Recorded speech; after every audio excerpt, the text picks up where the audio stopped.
menangkap orang, tetangga kita kadang-kadang, loh ini kan guru ngaji, loh ini kan imam masjid, ini kan cuma penjual bakso, kenapa ditangkap? Karena setiap metodologi terorisme di atas permukaan selalu mereka tampil normal. Selalu mereka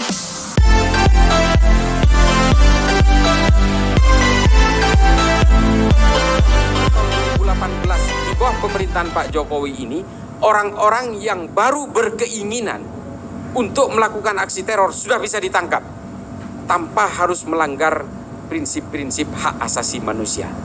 Ini hebatnya. Makanya dalam TV One saya selalu bilang ini adalah magnum opus, ini masterpiece.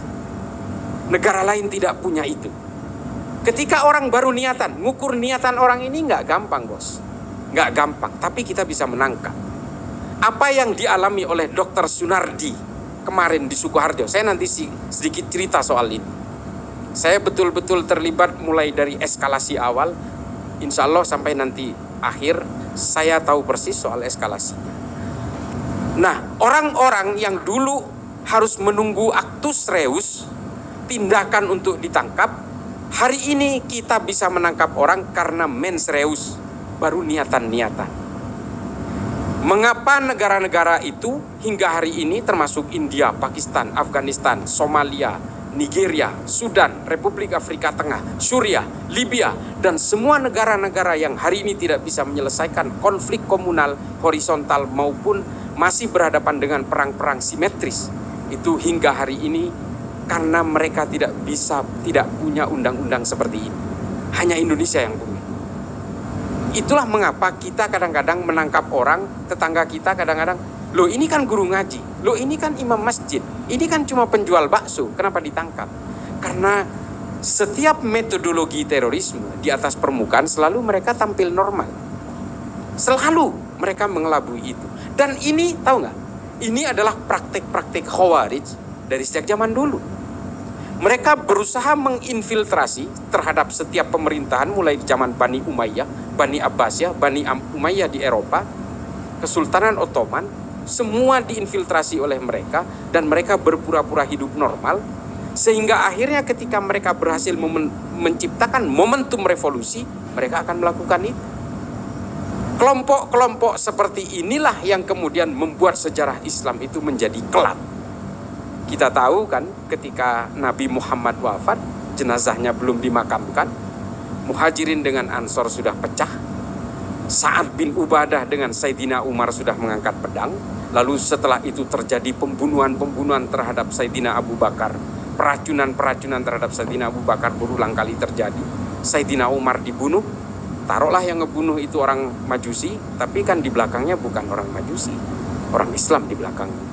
Pembunuhan Sa'ad bin Ubadah di Aleppo, ketika dia sedang buang air kecil dipanah dengan 2 anak panah di dahi dan di ulu hatinya.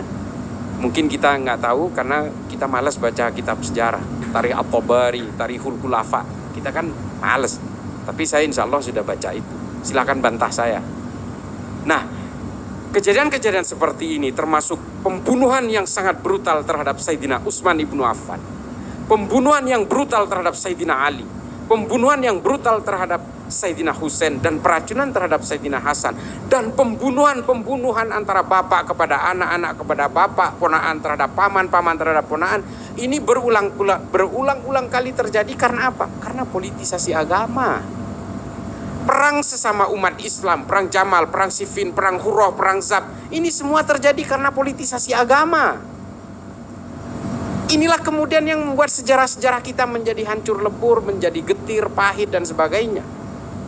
Dan kita hari ini disibukkan oleh urusan politik daripada ilmu pengetahuan. Ini yang terjadi di antara kita. Inilah yang kemudian dijejalkan oleh negara barat kepada orang-orang Islam supaya kita sibuk berpolitik dan kita lupa bahwa kita pernah melahirkan Rumi, Tabrizi, Al-Khawarizmi, Ibnu Sina, Al-Ghazali, dan juga kita tidak pernah lagi melahirkan Ibnu Rus, Al-Farabi, dan sebagainya. Kita tidak lagi menciptakan tahafud al-falasifah, kita tidak bisa lagi melahirkan tahafud at-tahafud dan sebagainya.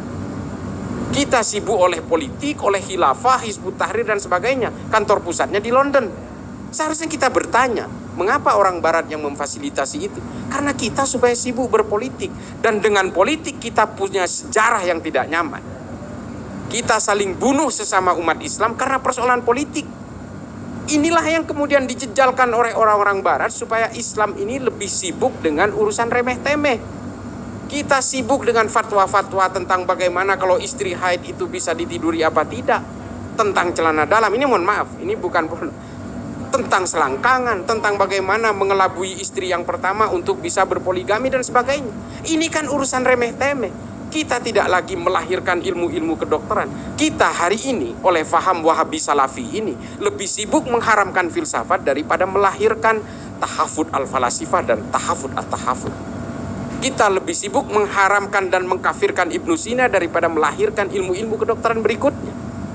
Kita tidak lagi sibuk dengan konsep-konsep bernegara yang bernama al-asabiyah seperti yang dikatakan oleh Ibnu Khaldun dalam Al-Muqaddimah, dan kita kemudian memaksakan menjejalkan konsep-konsep khilafah yang dikatakan ini adalah produknya Tuhan, produknya Allah. Dari mana? Tuhan tidak sibuk dengan politik. Yang sibuk dengan politik itu manusia. Ini kata Ibnu Khaldun. Tuhan ini adalah pencipta alam semesta dan sudah menguasai alam semesta. Manusialah yang ingin mempetak-petakkan wilayah demi ambisi kekuasaan. Khilafah ini kan sebenarnya strategi marketing politik saja. Sama seperti orang komunis yang selalu melahirkan land reform, kesetaraan kelas sosial. Sama ini, nggak ada bedanya. Khilafah mengatakan inilah produk dari Allah yang semua akan makmur. Dari mana?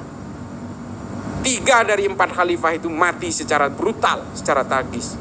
Sayyidina Husain kalau mau baca di Tarikhul Khulafa lebih brutal sekali. Yazid itu membunuhnya secara luar biasa. Dipenggal lehernya, ditusuk ke ujung pedang, diarak di jalanan di Damaskus. Setelah itu ditaruh di baskom, dipersembahkan kepada Yazid. Yazid ketawa. Coba bayangkan, Yazid memerangi orang Hurroh di Madinah bagian timur. 211 sahabat Nabi dibunuh, sahabat Nabi yang terbaik. Perempuan-perempuan yang tidak punya suami diperkosa atas nama ghanimah, atas nama budak perang. Sesama Islam ini, bos. Hakikatul Ghaibah yang ditulis oleh Faraj Fauda itu kemudian menampar kita semua bahwa kita itu betul-betul disibukkan oleh politik. Seolah-olah Islam itu hanya bisa dijayakan dengan kekuasaan politik. Dari mana? Allah sudah menetapkan dalam Al-Quran secara jelas bahwa konsep kehidupan sosial kita itu adalah lita'arufu. Saling berkenalanlah kalian dan berinteraksilah kalian. Meskipun kalian berbeda suku, berbeda agama dan sebagainya. Ini adalah kehendakku, kata Allah. Sampai kapan kita itu diiming-imingi oleh the principle of utopia, kata Ernest Bloch. Ini ada salah satu ajaran filsafat dari Ernest Bloch, dan ini mengutip filsafatnya Ibnu Rushd dari Tahafud at-Tahafud yang mengatakan manusia itu selalu diiming-imingi oleh target-target yang tidak masuk akal. Supaya apa? Ideologinya terjaga. Nah, inilah yang hari ini dijejalkan kepada orang-orang Nahdliyin, sehingga mereka itu punya amaliyah dan ubudiyah yang sama dengan orang-orang Nahdliyin, tapi mereka sibuk berpolitik. Ini yang harus kita pahami. Oleh karena itu, tekad GMNU ini saya dukung. Karena apa? Kalau kita baca